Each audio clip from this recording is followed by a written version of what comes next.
이렇게 도표가 3개가 흘러가거든요. 이 3개의 흐름은 313쪽에 보면 소선수에 나타난 그리스도가 있어요. 그 도표에 12개의 소선지서가 그리스도가 어떻게 조명되는지를 기록해 놨거든요. 그거는 그냥 책을 참조하시는 게 좋을 것 같아요. 지금 거의 30분이 다 돼가지고 진도를 좀 빨리 나갈게요.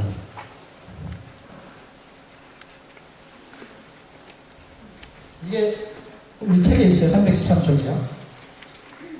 대선지서 구속사는 어떻게 올라가냐면, 대선지서가 메시아, 그리스도를 겨냥하죠. 이사야가. 그리고 에레미야를 통해서 회개를 촉구합니다. 그리고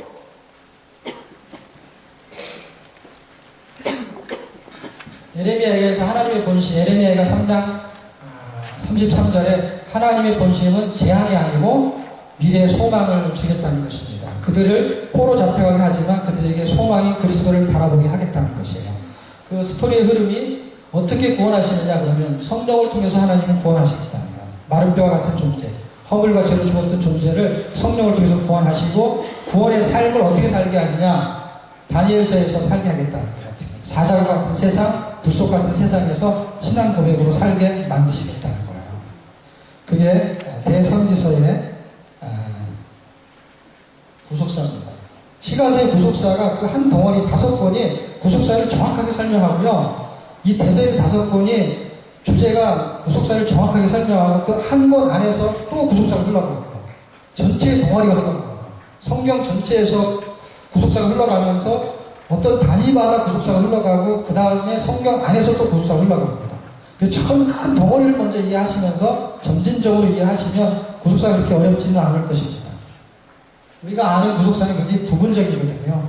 그는 뭐 이삭의 번제 사건 뭐 그런 거 가지고 설명하는데, 그런 지역적으로 이해하면 안 되고 큰 줄기에서 보셔야만이 신약과 구약이 같이 보여요. 어떻게 같이 보냐면 예수님이 왜 번제로 죽으실 수밖에 없는 그 언약의 흐름이, 레위기가 어떻게 흘러가는지가 같이 덩어리로 보이게 된단 말이에요. 지금 이제 포로 귀환 시대의 구속사거든요. 이것도 구속사로 흘러가요. 이게 이제 완성되는 거예요. 성전을 완성시키면서 끝나요. 근데 에스더에서 끝납니다. 1차, 2차, 3차로 귀환하는 것이 에스라, 니헤미야에서 이루어져요. 이제 역사를 공부한 사람들은 일단 이 내용을 숙지했을 거라고 생각을 합니다. 그리고 아주 중요한 에스더의 불임점 사건은 아주 굉장히 경쾌하게 복음이 어떻게 율법을 도말하고 그 위에 쓰게 되는지를 그 에스더 사건에서 보여줘요. 에스더는 그냥 단지 불임절을 설명하려는 게 아니고 그냥 죽을 뻔했는 사람인지를 설명하려는 게 아니라 복음이 정확하게 들어있어요. 어떻게 정확하게 들어있냐면 율법과 복음이 조서로 꾸며져서 등장이 돼요. 그래서 그 세 구절만 읽으면 여러분이 완벽하게 그것을 이해하실 수 있을 것입니다. 그리고 왜 에스더의 끝으로 끝나는지, 완전하게 회복되는 걸 보여주는 거거든요. 그리고 그거에 대한 증명이 성전으로 건축되어지는 거예요. 그리고 그 성전에서 예배를 드리는 말라기로 끝나게 되는 것입니다. 자, 이거는 읽어야 되거든요. 이 부분은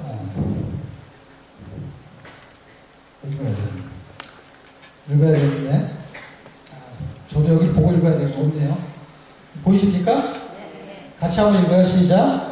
첫째 달 13일에 왕의 서기관이 소집하여 하만의 명령을 따라 왕의 대신자 각 지방에 관리한 각 민족의 관원에게 아수에로 왕의 이름으로 조서를 쓰되, 곧 각 지방의 문자와 각 민족의 언어로 쓰고 왕의 반지로 읽히니, 이에 그 조서를 역졸에게 맡겨 왕의 각 지방에 보내고 12째 달 곧 아다라 13일 하루 동안에 모든 유대인을 젊은이, 늙은이, 어린이, 여인을 막론하고 죽이고 도륙하고 집살하고 또 그 재산을 탈취하라 하였고, 에스더 3장 12절과 13절이에요. 이때 사람들은 다 죽을 맛이었어요.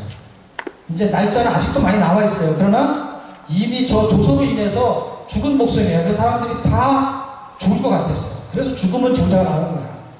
그러는데 이게 역전이 되죠. 근데 역전이 어떻게 되냐면 조서가 또 하나 발표돼요. 그 조서 때문에 역전이 됩니다. 두 번째 조서는 복음과 같아요. 보세요. 같이 읽어요. 시작. 조서에는 왕의 여러 고을에 있는 유다인에게 허락하여 그들이 함께 모여 스스로 생명을 보호하여 각 지방의 백성 중 세력을 가지고 그들을 치리하는 자들과 그들의 처자를 죽이고 도륙하여 침멸하고 그 재산을 탈취하게 하되, 에스더 8장 11절. 그쵸? 거의 끝으로 가고 있어요. 자, 여기에서 보시면 모르드게의 조서가 왜 복음이고 하만의 조서가 율법이냐면 골로새서에서 아주 명확하게 이 이야기를 증명합니다.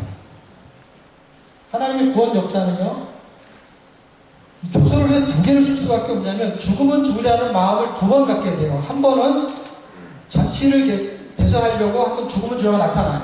그러고 나서 하만이 죽고 그 다음에 두 번째 왕한테 갈 때도 죽으면 죽으려는 마음을 가지고 갑니다. 그때 목적은 뭐냐면 첫 번째 그 조서를 취소해 달라는 게 목적이었어요. 그런데 왕이 뭐라 그래요? 왕의 인장 망조로 찍은 거는 절대로 취소가 된다 안 된다? 안 된다는 거예요. 그럼 큰일 나게 된 거예요. 그럼 왕이 뭐라 그러냐면 그럼 조서를 하나 더 써라. 그 인장 망조 줄 테니까 모르드게 네가 조서를 써라. 함께 우리가 8장을 읽은 거예요. 그렇죠? 그 조서가 꾸며지는데 그게 무슨 얘기냐면 하나님이 한 번 언약하고 약속한 거는 절대로 변경할 수가 없다. 그건 뭐예요? 죄 싹은 사망이라는 율법은 절대로 바꿀 수가 없다라는 거예요. 그럼 어떡하냐? 하나님의 은사는 우리에게 주는 생명이 되는 것이죠. 그리스도. 또 다른 조서가 꾸며지게 되는 거예요. 그래서 율법에 하나님의 한 의가 나타났으니 하는 새로운 조서가 꾸며지게 됩니다.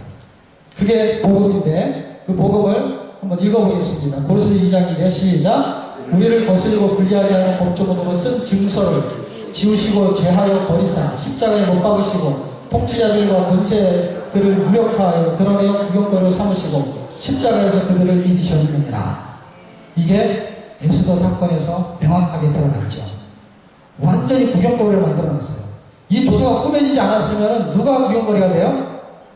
유다인들이 구경거리가 되는 거예요. 다 율법에 그 조서에 의해서 전부 다 죽게 되는데 두 번째 조서인 조서 복음이 뭐예요?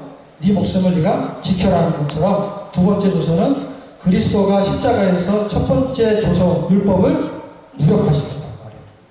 도말해버렸단 말이에요.